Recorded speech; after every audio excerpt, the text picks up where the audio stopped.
Coming up on another exciting edition of That Was a Show. The Duck Factory was a show. The year was 1984, and NBC was entering their sitcom golden age.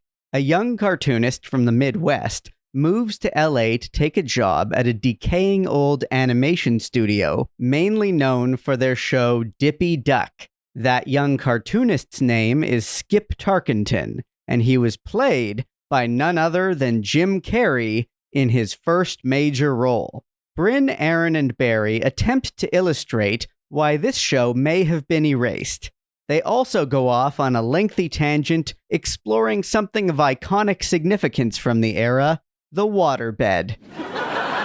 We grew up during peak sitcom, Seinfeld, Friends, The Fresh Prince, but those shows were diamonds in the rough. This podcast is not about those diamonds. It's about the rough. Some sitcoms were briefly popular in their time.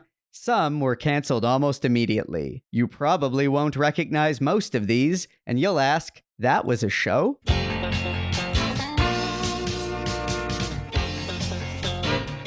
That was a show? The podcast about failed or forgotten sitcoms from the 80s and 90s, starring Brynn Byrne, Aaron Yeger, And Andrew Helmer as Barry. a Radio Gizmo production.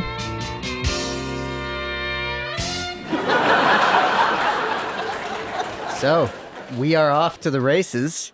Episode 72. Woohoo! Yeah, that's the big one. That's when we It's a baby boomer. that's when Spotify writes the check, I think.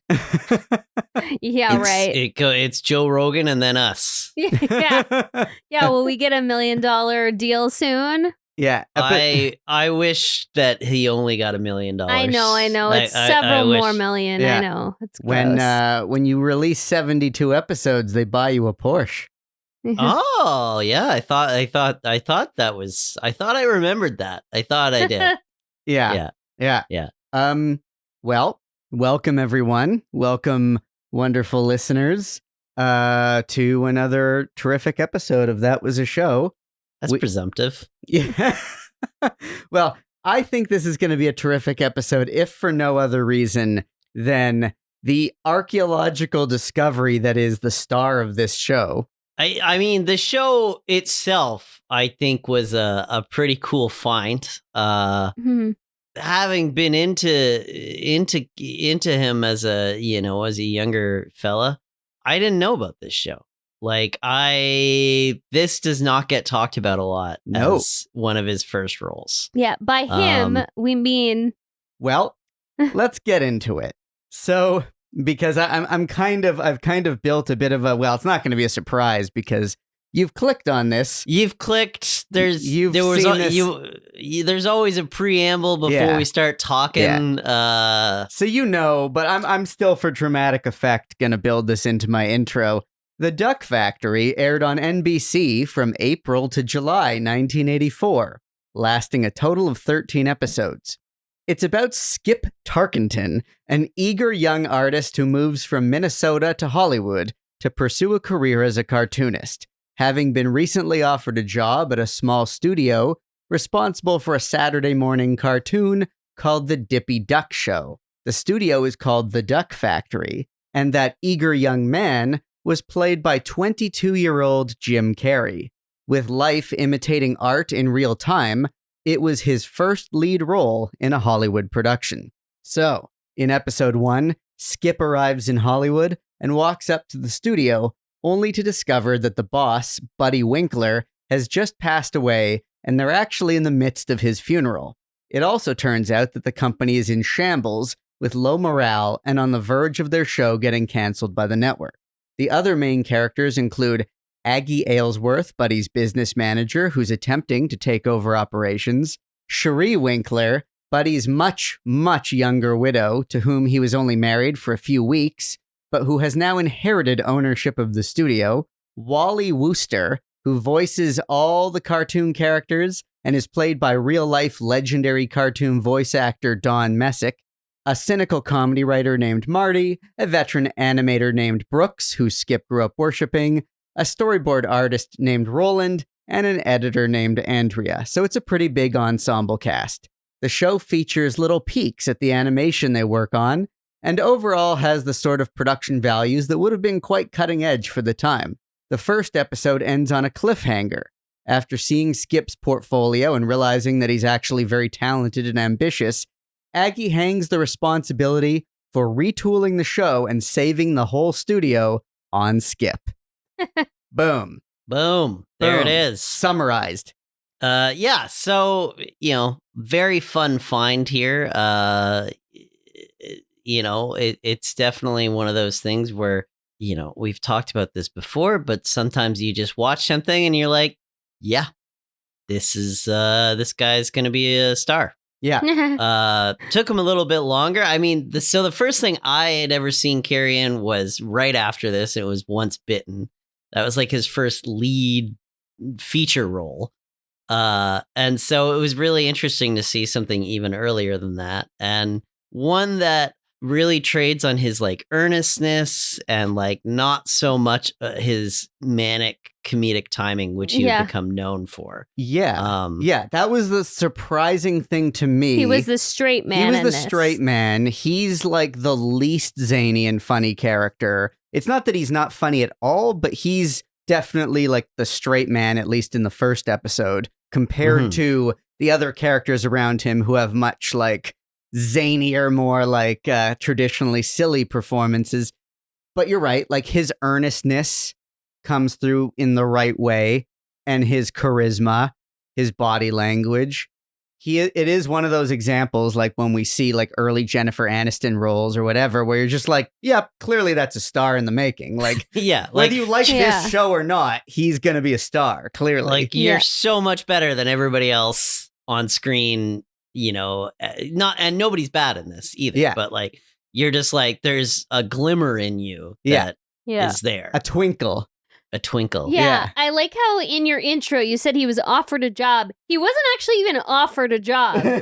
he showed up based on a conversation about perhaps getting offered a job. Yes. By Buddy. Like, basically, he had sent Buddy his drawings and some of his portfolio, and Buddy was like, yeah, maybe let's we talk. can slot you in there. And then he shows up, and Buddy is dead. And I thought that was kind of a funny reveal, like seeing them actually carrying the casket out, like it was kind of So I have a note. So wild. It was weird that it was coming out of the studio. Made no sense, but they did some writing in because they're like, it's more interesting for this to be at the studio. Exactly.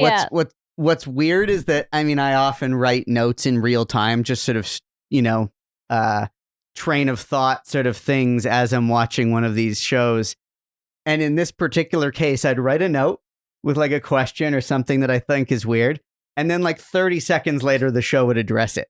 So I write the note. It's like, the carrying the casket bit is weird. Why would the owner of the studio have a funeral at the office? And then like a minute later, they address that in the dialogue. So there are a lot of like madcap zany choices in this show that reminds me of like, very much of that early to mid 80s, like Mel Brooks, Zucker Brothers sort of zaniness that worked a lot in movies at the time. I have never seen a TV series that has successfully pulled it off and stood the test of time. I mean, in a sense, maybe they're trying to be cartoonish, like the cartoons the studio is making. Oh, totally. I just thought it was a fun world to explore because I've never seen a show about behind the scenes of an animated series. Like, I thought that was like fun. Yeah. And it was fun that everybody was so kind of like downtrodden. Like, they're making this show for kids. Yeah. And they're just grumpy, cynical. They're all like drinking themselves into oblivion at the local dive bar after. And like, it was like a fun world. Yeah. I like enjoyed I did too. Like that bit where they're like, where one of the cars won't start. So the guy asks for a push and the other car just rams that car all the way to the cemetery for like miles. And like very cartoony. Very cartoonish. Gotta And, laugh. I honestly think if anything, they could have pushed that slightly further if they were trying to make it cartoonish. But like overall, I agree. Like I was on board for it. Like I was like, okay, cool. Let's see where you go with this. Yeah. Yep. I mean, it's also like it's nice to see like it's not overly mean-spirited. It's the characters they're razzing each other a little, but for the most part, outside of like, a villainous type character, everybody's pretty much on the same side, and like, it's fun to see them like kind of get together and succeed at something. And yeah, I did enjoy I did enjoy this. Very easily it could have been a movie. Yeah. But maybe because the 2-parter episode we saw, maybe we just missed the sitcom aspect of it, because this one, it's very story heavy. They're doing something. Maybe we didn't get to see the episodes where they are doing the sitcom thing, the back and forth bantery things, right? That very well could have been in there. The other show, the last time we did a show that felt like it was trying to do something this is trying to do, Nut House, was a long time ago with the Nut House, which actually was Mel Brooks. Mm-hmm. And this reminded me of that, but I liked this a lot better than that show. I remember that episode we were debating vigorously all of the ins and outs of that particular show, because we went in. I think the Nut House took more swings. The Nut House took more and bigger swings, but I liked this premise. We've all seen movies in this style. I've seen movies, yes, that have worked very well. And I agree with your instinct that it almost feels like this was trying to be a movie. The way it was shot, the lighting, the camera work. There is a laugh track. There is. I couldn't tell if it's a real studio audience or not, but. Well, no, it was a single camera. But like, it's a single camera show. It was actually like pretty well lit for a 1984 sitcom. Yeah. Felt like it. You know what? Like, not that long after this show was like a string of movies that do that sort of mix of live action and animation. Like, obviously, that's true. Who Framed Roger Rabbit being the most famous and most successful, probably, and then Howard the Duck being the like less. But wait, did that have animation or just have a duck?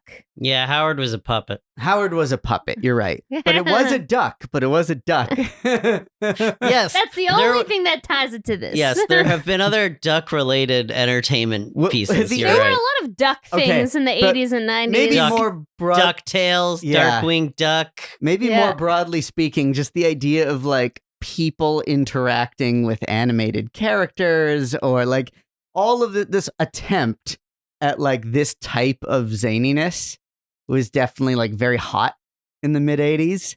And so I don't blame them for trying to do it in a TV show. Yeah, no, me neither. No, I don't. Look, again, it could have been a better show than it was. It's tough to know exactly what went wrong on this one. I mean, ultimately people went on to other things, bigger and better things. I think it won a couple Emmys. I mean, it didn't pick up enough audience, obviously, like it didn't get enough traction, but it's the kind of show where like maybe if it had been given more runway, it would have worked out. I don't know. I was just thinking of Chris Farley. That won some awards, right? Classic sketch that everyone should check out. Yeah. No, not really. Honestly, my biggest complaint with the first episode of this has nothing to do with the concept or the story, but it's more actually like the pacing felt too slow for what they were trying to do. Yeah, but that's 1984 TV. I mean, that's just how things were moving then, It's very slow. The scenes were long. Joni Loves Chachi was kind of like that, which is a similar era. Yeah. That was it's like just 82. It's just a style, right? Yeah. And even think about like old episodes of MASH, even the ones that aren't somewhat dramatic, it can move slower. Mm-hmm. It's just, we're used to a snappier Yeah. You know? Yeah. But I'd show this to the TikTok generation and see what they think of it. But even like the movies with this style of humor from the time were paced faster. Oh, for sure. Is it just me? Like, okay, so you mentioned the lighting, but wasn't it very dark? Like, there's this like look to like early 80s stuff.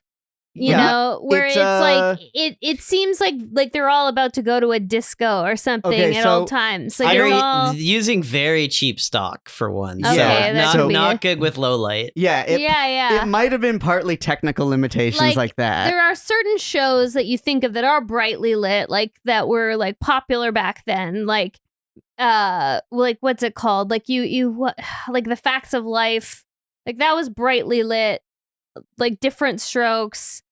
But like you see this and you see like Joni Loves Chachi again, not to bring up another. Yeah. But it just like looks like everything looks kind of dim. I think they were going for something more cinematic. And maybe because it's like more of an adult show. It was hard to hit that nuanced middle ground between too bright and too dark. Like it's something like that. And maybe there were technical limitations, but also like, I don't know. To me, it felt like between the sort of old timey Hollywood aspect of like this studio and the people who are working there and the cars and the way the story comes together, it felt almost like a neo-noir. Like it felt almost like it was deliberately trying to put us in a more like we're both laughing at you for calling it a neo-noir. You're looking at me like I'm nuts.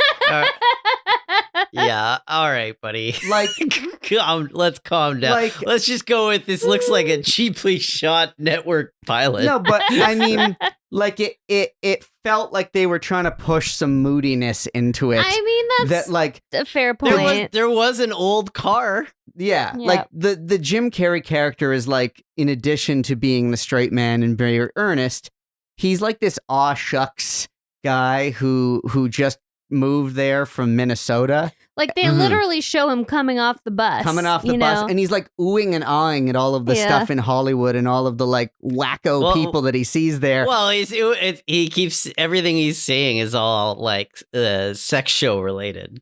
Like all the things that he was passing were all sex shows. Yeah. So they're trying to do some sort of fish out of water thing with his character and heighten or caricature what Hollywood is. So it's like, you know what okay. Remember the Seinfeld episode where it's actually a two-parter where Kramer moves to LA? I do very well. Yes. Of course you do. And do you remember how I only think of that music video he was in where he was headbanging. And that two-part episode, those LA scenes had a little bit of a different aesthetic from the rest of the series. And especially that like weird divey apartment building where Kramer's staying and he encounters the woman who had like one bit part in the Three Stooges. And she's like it was a pretty dark episode. What with the murders and all. Yeah. Exactly. Yeah, like she's like a takeoff of like, like Gloria Swanson in Sunset Boulevard. So I guess what I'm getting at is it felt like this was trying to do that. Like they were like, hey, can you like make it a sitcom but dial in like 20% Sunset Boulevard? Like all right. It felt like they told the DP, like, give me a little bit of that. Give me a little bit of that sizzle. I never trust any of these things that we look at because most of these things have been unrestored for years and we're just seeing the worst possible copy of them and nobody's ever going to restore this or put it in a remotely remastered in HD all 13 episodes. I will agree with you. The versions of this we saw were dank and poorly lit and I am unconvinced whether or not that was stylistic or just the nature of digging up these. That's fair. Maybe I'm crap-a-rama old TV shows. Maybe I'm reading too much into it. I will say the aesthetic worked very well for the bar scene. It was one of the most authentic looking dive bar scenes I have seen in a sitcom possibly ever. Having never been in a dive bar, I wouldn't know what you mean. Like between the lighting, the sound design of how noisy it was, how chaotic it looked, the way that it actually felt busy, like it actually seemed like a proper bar scene and not what sitcoms tell you is like, hey, these are people in a bar. But actually, they're all just like really open to camera. And for some reason, everyone else's conversations are really quiet. Everybody's just sort of just a low murmur, like they're watching golf. But this felt like a real bar scene, like from a movie. I'll give you that. My favorite bit was like, I made a note where I was like, oh, Jim Carrey's character is supposed to breathe new life into this company. And moments later, one of the other characters has a line about him breathing new life into the company. Look at you channeling the Duck Factory. Yeah. That was such an extreme ending, like that cliffhanger, that sitcom logic of he was just hired as like an intern for their training program. And then she decides, well, it's all up to you, kid. Like saving the studio is all on you. And if you don't succeed, I will see to it that you never work in this town again. Yeah, that was very heavy-handed. In fact, you never work anywhere. And it's like, why are you threatening him? You just hired him. Yeah, that character. Because she can smell his naivete. Like, she can smell his vulnerability, and she's jumping on it. Right, yeah. That character didn't really work for me. No. She was very cartoonish in a bad way. Yeah. She was like scene by scene. I didn't know where she was coming from. I know. They made her into such a like villain, and it didn't even make sense why she's like working against him. Yeah, like, do you not want to keep your company? You're not going to get anything out of this if you fail. And that problem with the show gets expanded in the other episode that we watched. Like, you put him in charge, lady. Yeah, you put him in charge, and now you're trying to tear him down from pitching you ideas. Why? It would have made more sense if she were just steamrolling the whole thing, and then he was trying to give her ideas. Like if he was, and she was like the conflict was that she wasn't listening to him, and he had all these great ideas, and then maybe everyone else was saying he's got great ideas, and you're right. And then she finally listens to him, and then it's solved. 100%. Like that would have been better. 100%. It would have made so much more sense if she had some ideas, or she was like actually taking the reins, and he was fighting to try to get his ideas heard. I mean, there was definitely things that she said and did that were brought up that I thought were like relevant to today. Like, that is like someone who just cares about the dollars on the, like she was talking about outsourcing the animation. Yeah. Like basically exploiting workers in India to animate the show for very little. Yeah, ways to cut money and so like the character had some which things. Basically just became the norm after this. Yeah, sadly. Yeah. But yeah, like everything she was saying was like cartoony evil villain, but it was like relevant. Yeah. Like it was, how someone like that would think. Like it wasn't. Yeah. And if she was going to be a cartoony evil villain, they should have actually dialed that up more and made it more obvious that she was supposed to be cartoony, because they still kept her seemingly like a rational person, but it's like, why are you making her the bad guy here? Like, it definitely wanted to have its like reality cake and eat and cartoon cake and eat them both at the same time. I really messed up. Yeah, I really messed up trying to make that into a metaphor. Well, but I think you stuck the landing enough for that to make sense. I wanted agree. 2 pieces of cake. Yeah. Oh, I want cake now. Yeah, I could go for some cake. Get some cake. We might.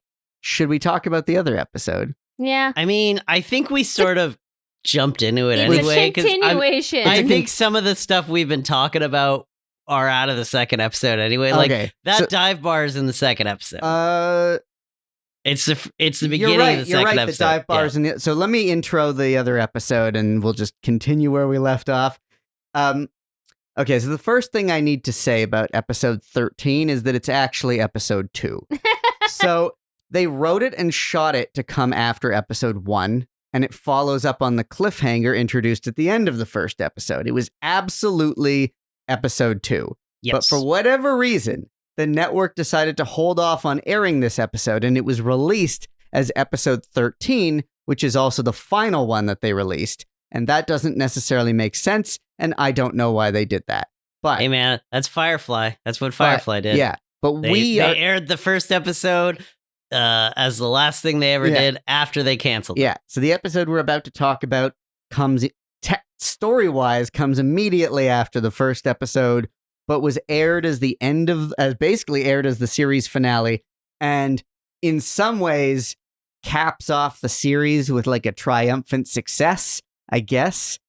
But anyway. But now I want to know what comes in between. I'm confused. Like, how did any of it make any sense? Who knows? Well, I'll point to Firefly. This is what networks do. The second episode didn't work for them, so we don't want to air that next. We're going to lose the audience. So they just skipped right to the third episode. That's so stupid. I can't even. Firefly, they had this premiere that has the whole setup of the show, introduces all the characters. And then the network at the last minute was like, no, we don't want that. We're going to air another episode as the first episode. We'll get to that one eventually. And then canceled the show like down the line. And then they just burned that one off as the last episode. So the last episode of the show that aired was basically introducing everybody. Okay. Weird. Okay, well, I'll give a quick description of what happens in this episode for the benefit of anyone who hasn't seen it. Okay, so Skip, which again is Jim Carrey's character, Skip rallies the team to come up with new ideas to pitch to the network. He butts heads a bit with Aggie, who wants to be seen as in control. They decide to kill off one of the main characters from the show as part of their proposed retooling, but it turns out that character is a favorite of the network executive. This executive also seems very young for his role. I don't know if that's intentional. Skip notices that this guy is decorating his office entirely with Star Trek and Star Wars artwork and quickly pivots to suggest that the show now be set in space. Cut to their triumphant return to the office. Cheers and hugs are shared by all, and he has saved the day. So there you go. That was the episode.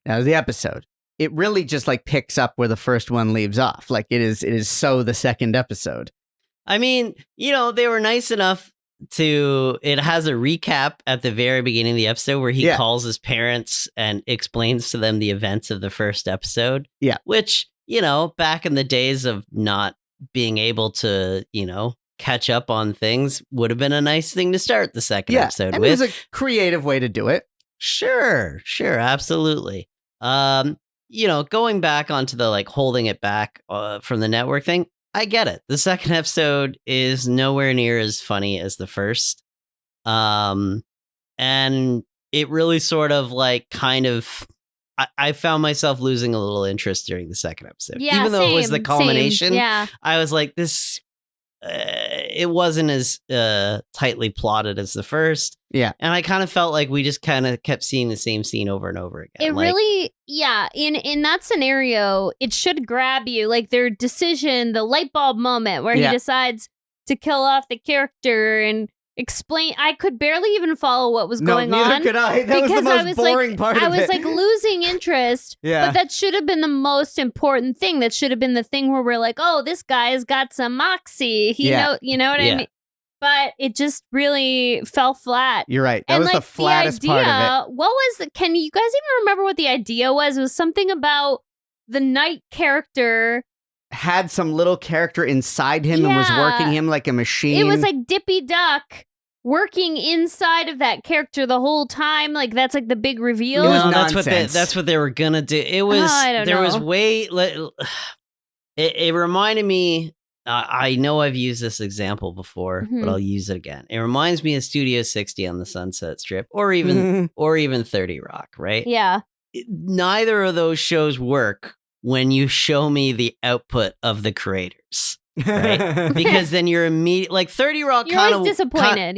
30 Rock kind of works because they're not good at what they do, but on the other hand, the show sort of suggests that they are. So I don't need to see the business of the product you're putting out, right? Yeah. Like that's not what anybody's here for. Yeah. And the amount of time in this episode spent on telling me what the ideas were on this. And my favorite is that they don't even go with the idea that they spent 5 minutes leading up to, and they don't even show like the pitch that actually saved them. Yeah. He just says like, oh yeah, I changed it. I changed it and I pivoted and it's going to take place in space now. Yeah. And that's it. It was a weirdly structured episode. Yeah, it was very hard to follow. All of their discussions over the actual work that they were doing, hard to follow, seemed like nonsense. I did like the bar scene. I did like getting to finally see a little bit of physical antics from Jim Carrey when it was a total non sequitur, made no sense, but he was trying to shave while standing on a waterbed. And no, that's it. That's a Carrey bit. Yeah, it was a total Carrey bit. And so it was fun to see that, even though it added absolutely nothing to the plot of this episode. But I was like, yeah, use him. Like, you've got this talented guy. Like, use that. Use it for something purposeful. But, like, notice how he has this great knack for physical comedy. Maybe use that more. But, it was a weird plot. Can we just talk about waterbeds for a minute? Yes. Absolutely. Because that is something that didn't survive the like 90s. Like I remember, You think they could come back? I have no idea. I don't think so. I think they're like a liability. They started in the 70s. Yeah. Still kind of a thing in the 80s. My grandparents had a waterbed at one point. They went right into the 90s. They went into the 90s. Yeah. But that's when they started trailing off. Yeah. Yeah. But like I remember it was such a thing. It was like not everyone had one. There was such a specific thing, but when people did have them, it was always like, whoa, you have a waterbed? That's so unique or whatever. Like it was always like this thing. Like my grandparents had one for a few years and I used to go over there and just go like roll around on it. Slosh around on it. Yeah. I was going to say, everyone Kids knows. loved them. Only adults owned them. Yeah. Yeah. Yes. Well, actually, I met two kids that had twin beds that were water beds before. What? They were like, this is a random memory that's like stored in my brain. Have you ever tried lying on a waterbed? It's weird. Yes. It makes no sense. But like, it was like these sons of my mom's coworker from the early 90s.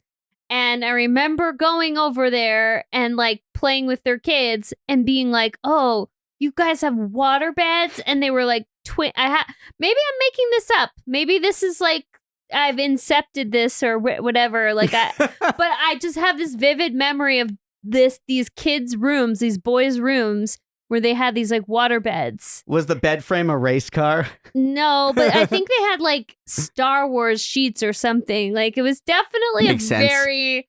These are the like, coolest kids. Yeah. Well, anyway, it's kid it's with the water. most random memory that should not live in my brain anymore. But they both have mysterious back problems their whole life. Yeah. But It's kid with waterbed followed by kid with ping pong table. You know, there's the ranking of cool. There's that scene in Licorice Pizza with the waterbed. Like, that was like, I was like, whoa, like waterbeds. I like forgot about waterbeds until I watched that movie. Yeah. And now, to give a little. Anyway, sorry, everyone. No, but that's a very good point. To give a little added context, because we never. Does Gen Z even know about waterbeds? Probably not. Because we never talked about this, because in the first episode, they introduced the house that belonged to the now deceased like studio boss, and everyone who works there is seeing his house for the first time. And I guess part of the whole backstory, because they all have grievances against him and he's not liked, and apparently he would like be very cheap and like I guess he pretended to them that he was in dire straits. Yeah, that he lived in a much more modest home and the company was always in dire financial straits. And then his like his widow, who's like 20, she invites them back to the house after the funeral, and they're all seeing the home for the first time. And it's like a huge Hollywood Hills mansion. And it's exactly like the 1970s fuck pad that you're picturing. Well, well, because not only that, but the waterbed room that Jim Carrey ends up staying in. Yeah. Is specifically said to be his fuck room. Yeah, that's his room. That's his pleasure room that's or his something room like that. Where he is clearly, that's exactly. I'm pretty sure they say but his wouldn't pleasure it be harder to have sex on a waterbed? Nobody who's ever tried it has lived to tell the tale. So. Would you have to get extra insurance on your, can you have a waterbed? Will renter's insurance cover that? Because I feel like anything could happen. Yeah. Anything could happen. It would be a disaster if you had an epic leak that no one caught. Like, say you went out of town and you had a leak in your waterbed and you had units of other apartments below, that would be a freaking disaster. How much cocaine did people have to be on to not only come up with the idea, but get this all the way to production? You know what? And get these out on the streets. Okay, that's what it is. So the waterbed, there's cocaine involved at every stage. From designing and inventing the waterbed to the person who sells it, because you can picture the salesman in the store pacing frantically back and forth, telling you how amazing this is going to be and how it's going to change your life. I got 38 of these things. I gotta get out of here. Yeah. Then there's the person who buys the waterbed who's on coke when they buy it, and then you need to be using coke minutes before lying down on this thing. Okay, my grandparents, my sweet grandparents, were a lot of things. They were not cokeheads, so. Well, there are exceptions to every rule, obviously. No, I'm not necessarily saying the people buying them. I just mean there is a lot of checks and balances that had to get this, that's supposed to prevent the market from having products. Yeah. I think this waterbed conversation is more entertaining than the conversation we've been having about this Can you imagine I'm going to throw this whole podcast out and just start a waterbed podcast. How does you brought up insurance? Could you imagine it's the late 70s? You're talking to an insurance an actuary trying to put together a policy for your home. And they're like, describe the stuff you have. Well, I got a waterbed. I also chain smoke indoors. I've got. Do you chain smoke near the waterbed? Of course. You could just Sometimes ash on it and pop it. Absolutely. I've got a roaring fire with no glass doors in front of it, and I only light it when I'm drunk. Candles everywhere. Oh my God. What is the carpet made out of? Everyone's clothes. Everywhere. Yeah. It's everywhere, and it's made out of the most flammable material you can Thick everyone's shag. clothes. Thick shag. Everyone's clothes were completely flammable. Everything's polyester. There's not a natural fiber to be found within miles. And there's the wood trim. The walls are covered in wood. For everybody listening right now, I'm just going to save you about 30 seconds. Yes, I just Googled, and there are people still very much actively selling waterbeds.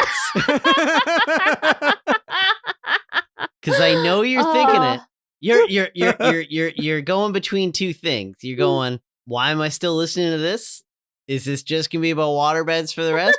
I don't know. Maybe. Let me ask you this.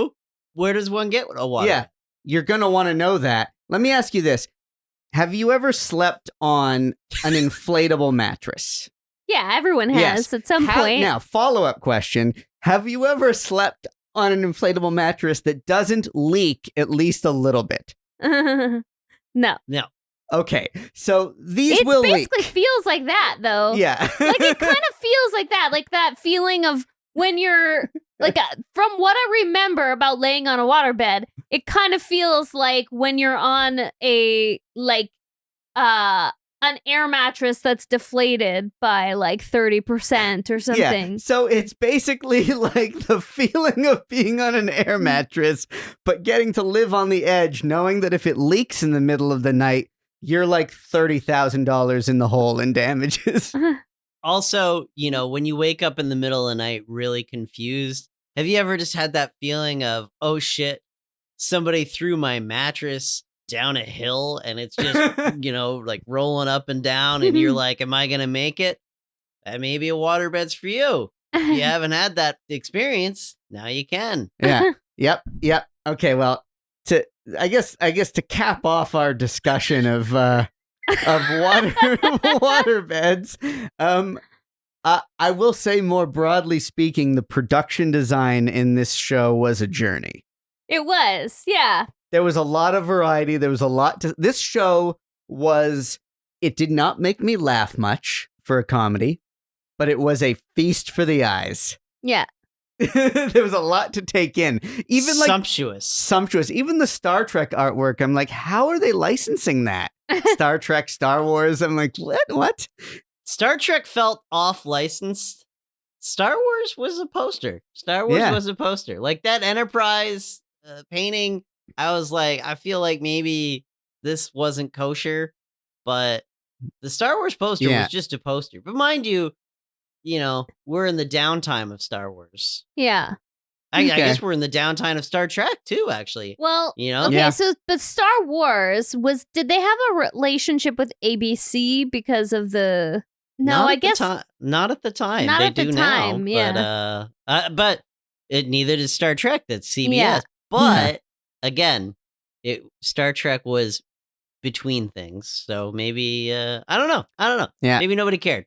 Maybe nobody cared. Who knows? But like, you ever been on a film set and like you point out like, hey, we shouldn't have that label showing because you shouldn't, and then somebody goes, let them sue us, and you're like, it would be a lot easier if we just turned it around, but okay, cool. Yeah, that might have been the attitude here. But yeah, Maybe. So I will give kudos to this show for showing all the things that they wanted to show, like pulling out all the stops. We got lots of glimpses of like the animation, and like the rooms where they were working felt like real animation studios with like, those light benches and film cutters and all the stuff. Like it was like a properly populated set design sort of thing going on. So, yes. Big cast. It did not seem like a cheaply done show. There was a lot put into this. Yeah. I just wish I found it funnier. Yeah. I would assume that the network agreed with you. Yeah. ABC, you say, huh? NBC. Oh, NBC. Oh, I thought it was ABC. No, this was I thought you NBC. said ABC. Well, none of that doesn't help me at all. This was NBC, and this would have been like around the time when had Cheers come out yet? I think so. Yeah, Cheers would have come out. Yeah. So this was like early Cheers era NBC. Interesting. So, yeah. I don't know. This is an interesting show. I'm glad we watched it. Yeah. It was very interesting to like dissect this one. There's a lot going on. I'll remember it. Yeah, this is a memorable one for sure. If for nothing but the waterbeds. Absolutely. Absolutely. Yeah. Yeah. Yeah. I mean, again, even the bar scene had smoke in the air. Yeah. And not like fog machine fog. I mean like cigarette smoke. I mean, I have to assume it's 1984. That entire crew was asked to put their cigarettes out while they were filming. Yeah. And they said no. No. So how do we make this bar look smoky? I don't know. Just let the crew hack darts the whole time. just try to tell them not to. Oh my God. It was a union rule back then that you got to have at least 12 cigarettes every shift. Oh, by the way, I mean, I'm sure this will probably come up later when you talk about the cast, but it was the Don Messick thing. Like, so we didn't really talk about this, but like, so there's an actor, Don Messick. He's known for cartoon voices. He has not done many on-camera live action appearances. Mm-hmm. This is one of the few.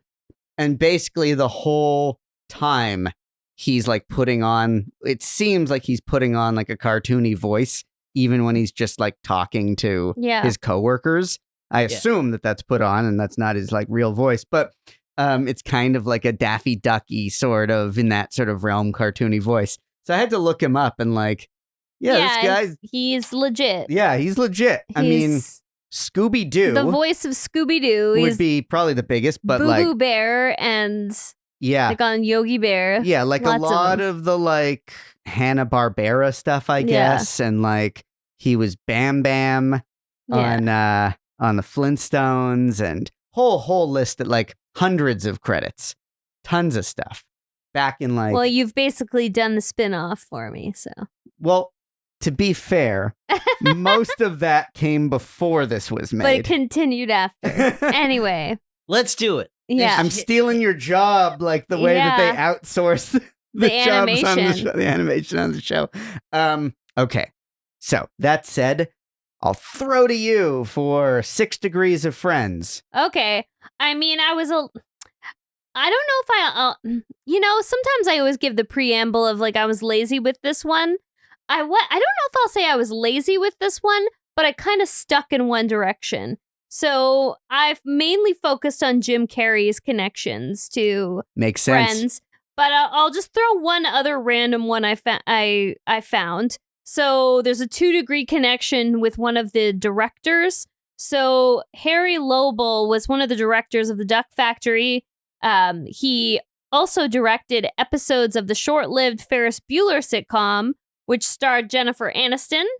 And Jennifer Aniston played Rachel Green on Friends, as everyone knows. Sweet. So that's a 2-degree connection. So I've got a few different connections through Jim Carrey. So the first one that I thought of immediately was his role in Ace Ventura: Pet Detective, where he co-starred with Courtney Cox. And yeah.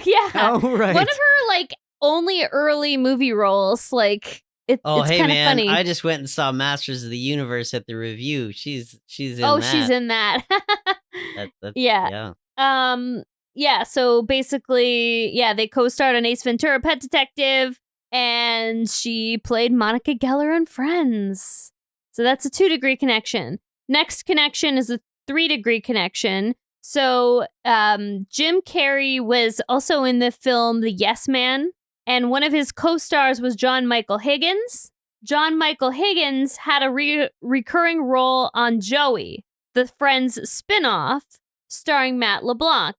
Matt LeBlanc, of course, first played Joey Tribbiani on Friends. So that's a 3-degree connection. And then we have another 2-degree connection through the Dumb and Dumber sequel. So Dumb and Dumber 2, one of his co-stars was Kathleen Turner.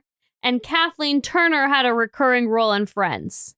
Nice. What was the Aniston connection? It was through a director.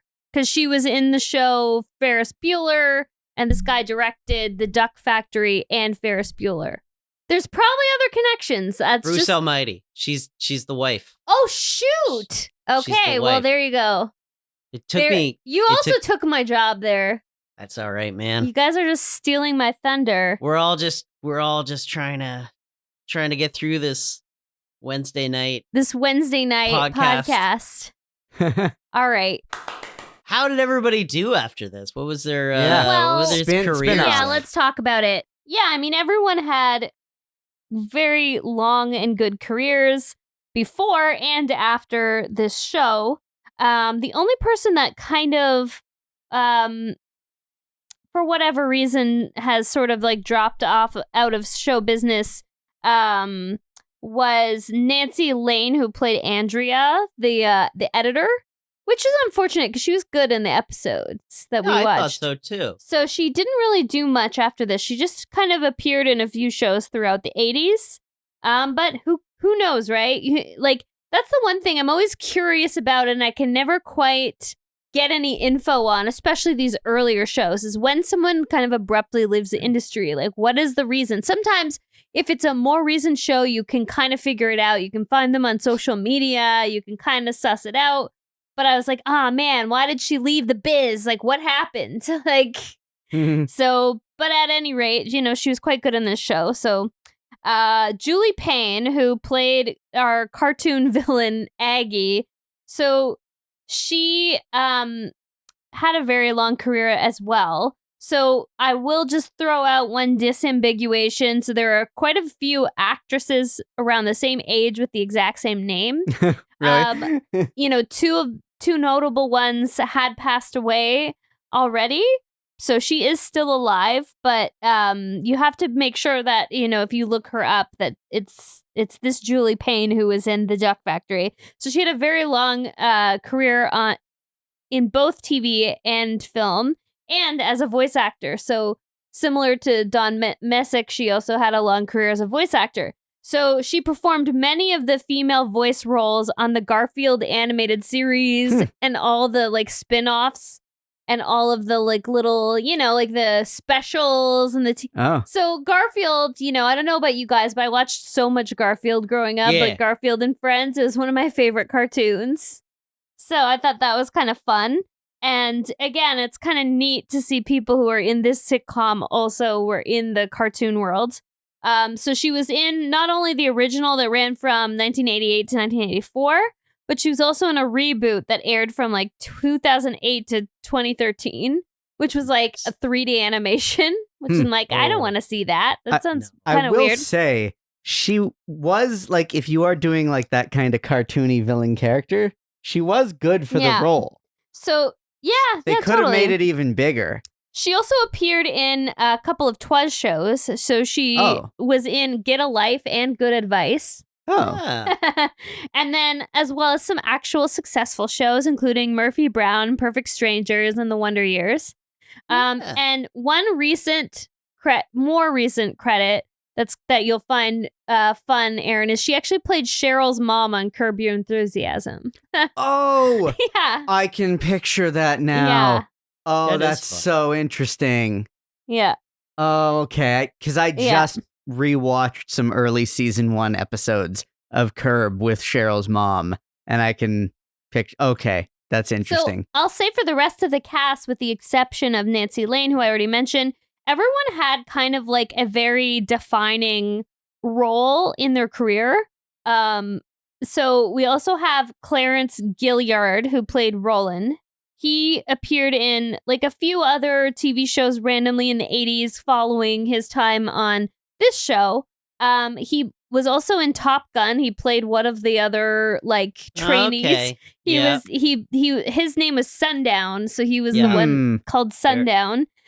He also was in Die Hard. He played the character called Theo, and I can't quite place what character that is right now. Nice. He's most well known for his run on both Matlock as Conrad McMasters and Walker, Texas Ranger as James Trivet. And so he was on the Walker, Texas Ranger like series as well as all the like spin-off movies. So he and Chuck Norris were out there, doing their thing. And he appeared in tons of stuff right up until his death in 2022. And then we have Jay Tarsis, who played Marty, and he had a very interesting career as well because he was also a writer. And so although this is the spin-off, I really have to like shout out some of the stuff he worked on before this because it's kind of wild.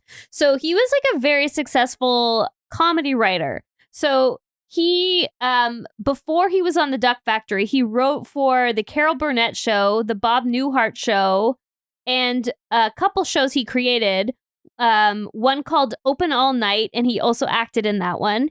He also created the show Buffalo Bill and co-starred in that. He also wrote, and Barry, you're going to lose it, he wrote The Great Muppet Caper and Muppets Take Manhattan. Whoa. Okay? 2 very formative Muppet movies in my childhood. The Great Muppet Caper has this scene that is like forever. Is it Piggy doing karate? No, it's Piggy when she's like, there's like that whole scene that's like an Esther Williams throwback where it's this synchronized swimming thing. Yeah. That scene is forever burned in my brain. And that's when basically Miss Piggy became my like glamour and style icon as a young girl. Anyway, I was like, oh, those are both like really adorable and hilarious movies. I can't believe he wrote those. He also wrote and created another series called Days and Nights of Molly Dodd. So Jay Tarsis, as far as I can see, he's still alive. But yeah, he had a long career and he basically worked up till the 90s. And then we have Don Messick, who Aaron has already talked about. He has a total of 295 IMDb credits. There's probably more that are, IMDb, we use it as a source. Like, I don't really source all my research because it's basically IMDb. And then some of it's pulled out of my brain and then confirmed with IMDb. But I will just say in general, IMDb is generally a good source, but there's always a few things that, especially with older projects, that are maybe not 100% correct. But as of today on this IMDb search, he has 295 IMDb credits. As I said, he was the voice of Scooby-Doo.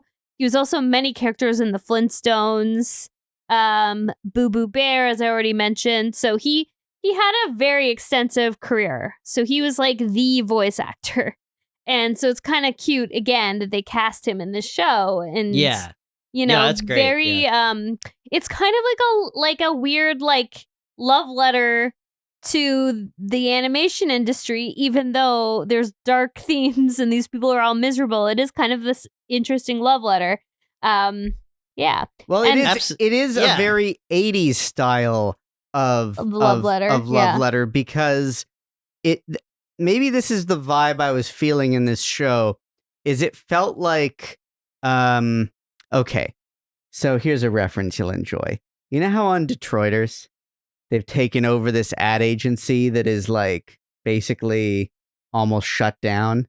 Yeah. Because it was like the dad's ad agency. Yeah. And the building looks like it's sort of from the Mad Men era and has just never been updated. Yeah. So there's something about this show where it feels like, okay, it's the 80s, but this is an animation studio doing a style of animation that is of the 60s with a lot of staff who have probably been there since the 60s.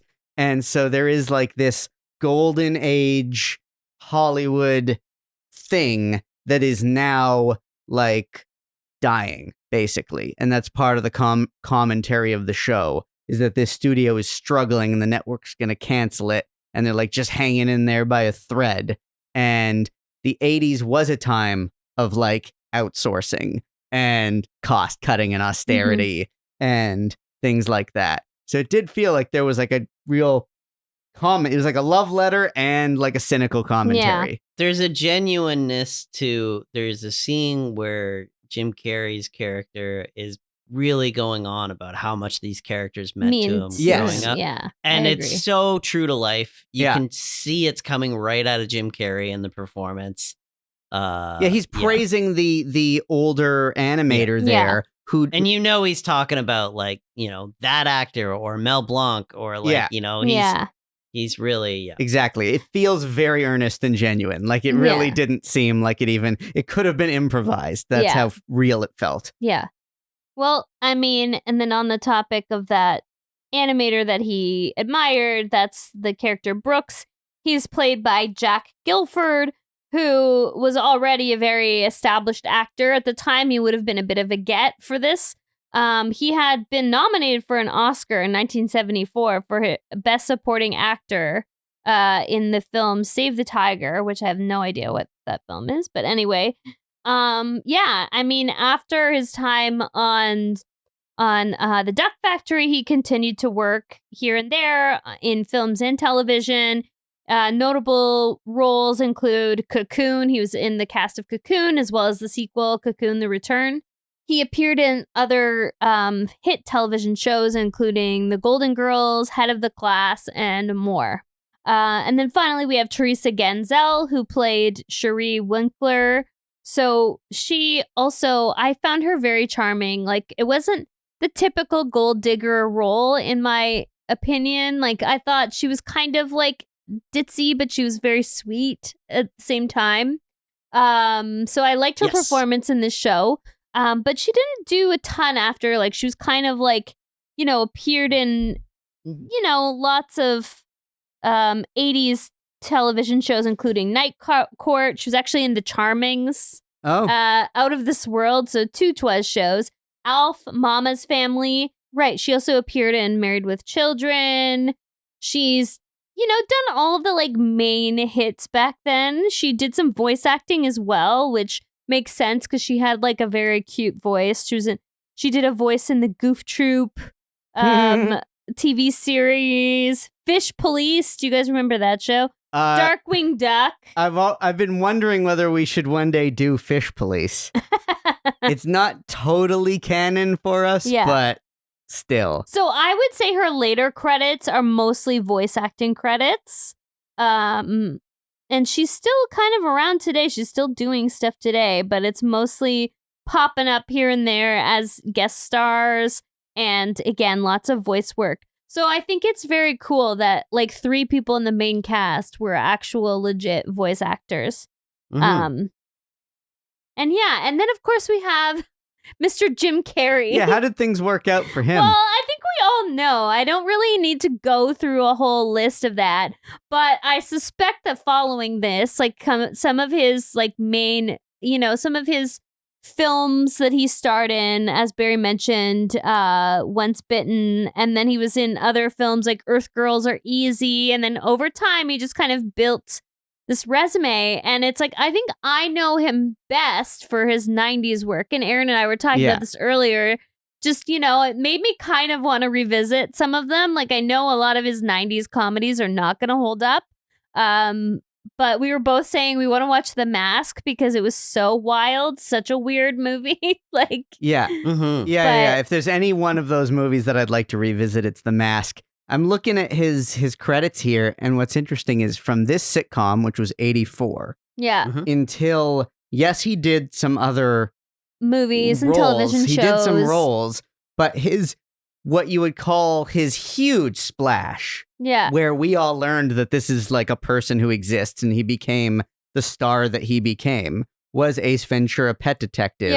10 years later. After this show. It was a slow burn for him. Like he did a lot of stuff. Like he did In Living Color. Do you guys remember that show? That's where he really actually he was in that 1990. That's where he kind of became unleashed, basically. You're right. I take it back. That's where he I take it back. In Living Color would be. That's where he really became known for his physicality and his wild, overly animated, like facial expressions. Like that's where he became known for being very zany. And that's so I can remember now, like just seeing promos of him on that show that Fire were Marshal really, Bill. Yeah, exactly. So, Fire Marshal Bill. And then from there, he kind of like blew up again in the 90s. Yeah. So this is so that's partly my mistake for. Well, because they built the Ace Ventura is a movie built around. Yes, I blame IMDb for this thing that they do where they put a TV show in the chronological order based on when it finished, not when it started. So In Living Color comes after Ace Ventura, even though that's not actually true. When he was on, So, yes, in Living Color, he did 124 episodes of In Living Color, starting in 1990, and went straight from that into Ace Ventura, and then The Mask was the same year as Ace Ventura. So that's like, that was like a big, wait a second, big time is this for true? him. The Mask, wait, Ace Ventura, The Mask, and Dumb and Dumber are all 1994? Yes, they are. Yeah, it was wild. He did all Dumb three and of those in Dumber 1 year? Is such a classic That's movie. crazy. Yeah, like Dumb and Dumber is like just a classic. And then and so then he was in Batman Forever in the next year, Ace Ventura: When Nature Calls the next year, 96 he was in Cable Guy, My 97, personal favorite, Cable Guy. Yeah, 97 he was in Liar Liar, 98 The Truman Show. So every year, basically he had a huge year. 94 was like his year.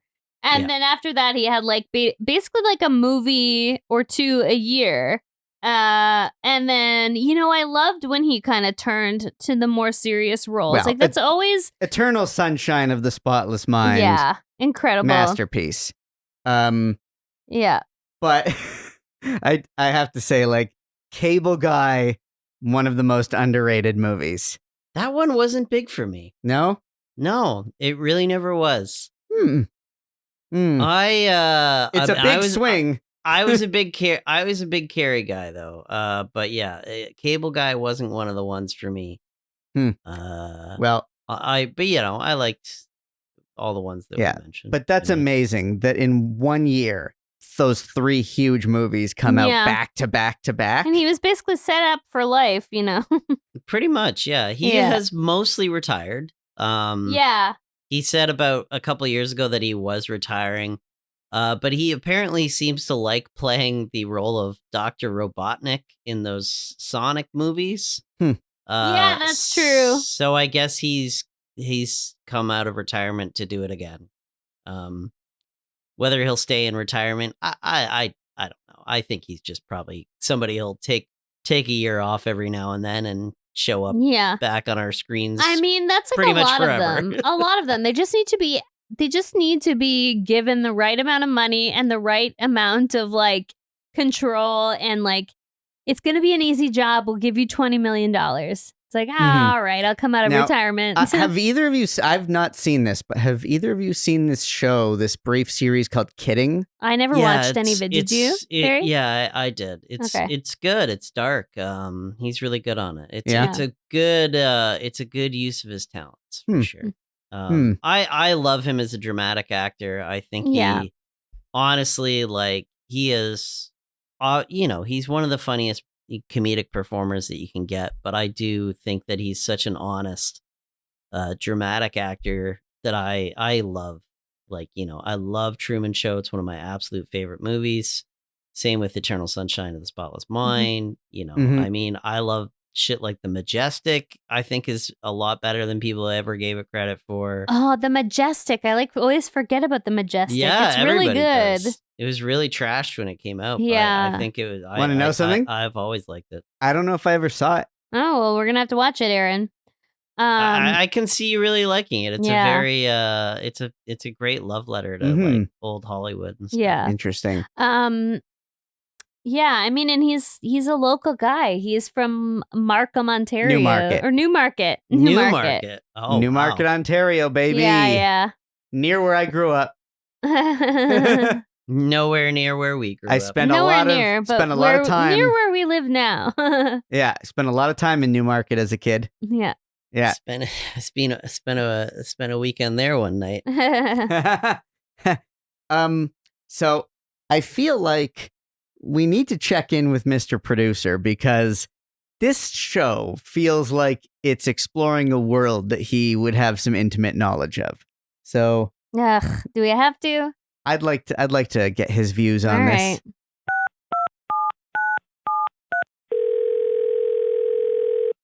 Hello, kid. How's it going? Just kind of rushing around over here in a bit of a hurry today. Oh, hopefully the good kind of busy. A lot of meetings. No, I just gotta get Jody over to his Taekwondo dojo. Oh, well, okay. So today we were talking about the Duck Factory. The Duck Factory. That brings me back. That one was just bursting with talent. That Jim Carrey guy, he really seemed like he was gonna be huge. He sure was. I mean, it's such a shame, for him, a really, real big shame. Big shame. What do you mean? I mean, here you go. Guy knocks it out of a park with a complete winner like that. Not to mention he's a huge hit on the stand-up scene. You'd think Hollywood would be all over the guy. Well, I mean, he was one of the biggest comedic actors of the 90s. Huh?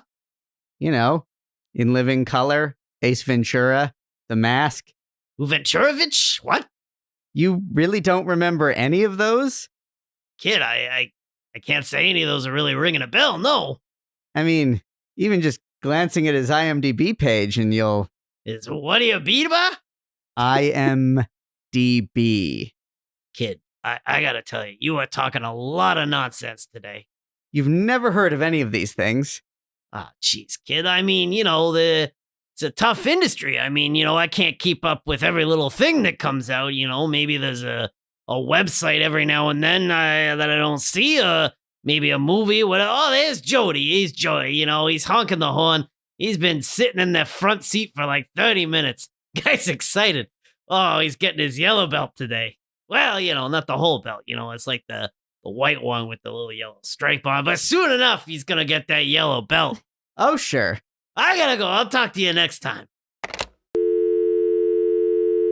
How did that guy work for so long without knowing what IMDb was? Or any of the box office results between 1993 and 1998. Yeah, this is so strange. That's strange. Jim Carrey was, I believe, for a long time, the highest paid actor in Hollywood. He was a household name. I am pretty sure he was. Yeah, that seems right. That seems right. All the luck to Jody on his taekwondo, Yeah. Yeah, that's fun.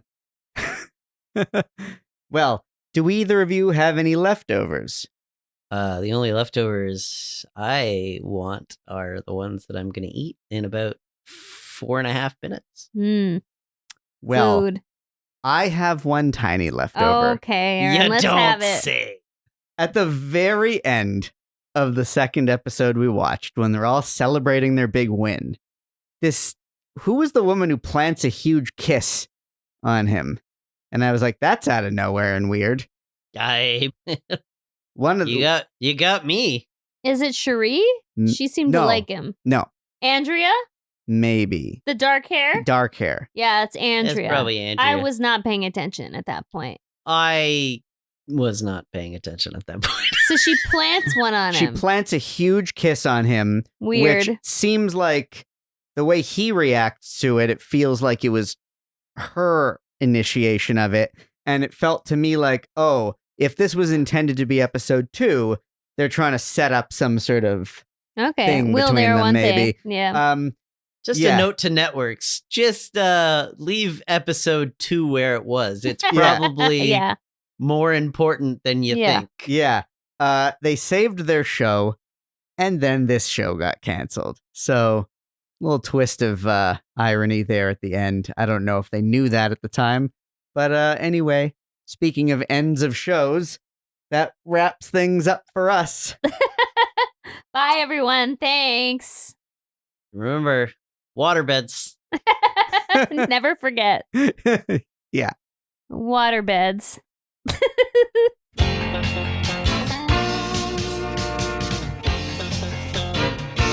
That Was a Show is created and hosted by Brynn Byrne, Andrew Barry Helmer, and myself, Aaron Yeger. It's a production of Radio Gizmo in Toronto, Canada. Subscribe, rate, review, and share. Follow us on Instagram and tell your friends about it. That Was a Show? Radio Gizmo.